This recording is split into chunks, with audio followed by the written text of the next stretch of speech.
Interim সরকারের অবস্থা থাকা অবস্থায় জামাত যে পরিমাণ লুটপাট করলো, যে পরিমাণ ডাকাতি করলো, এটা বলে লেখি শেষ করা যাবে না। কথা ঠিক কিনা?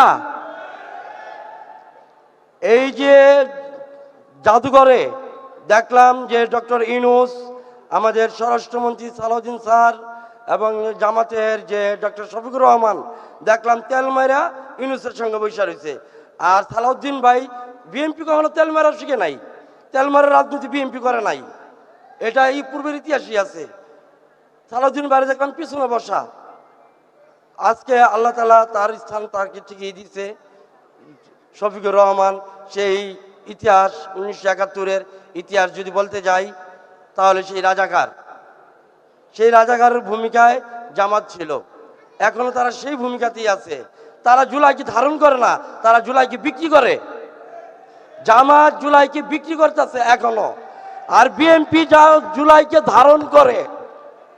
কারণ অসংখ্য নেতাকর্মী আমার মতো পঙ্গু হয়েছে এই জুলাই আন্দোলনে, জামাতের কোনো নেতাকর্মী আন্দোলন করে পঙ্গুত্ব বরণ করে নাই।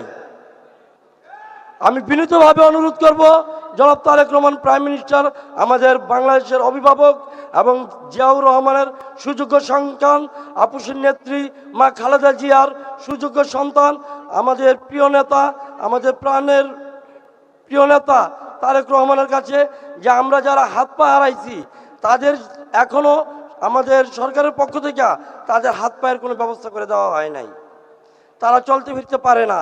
আমার এই হাতের ট্রমাটা দেশের চিকিৎসা নেওয়া সম্ভব না।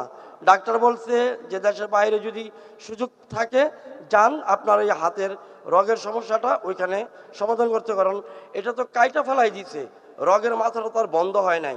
এই রগের যে চাহিদাটা, হাত খুঁজে আঙ্গুল খুঁজে এই অনুভূতিটা উঠলে তখন এই হাত মনে করেন যে অনেক এরকমভাবে থরথর করে কাঁপতে থাকে।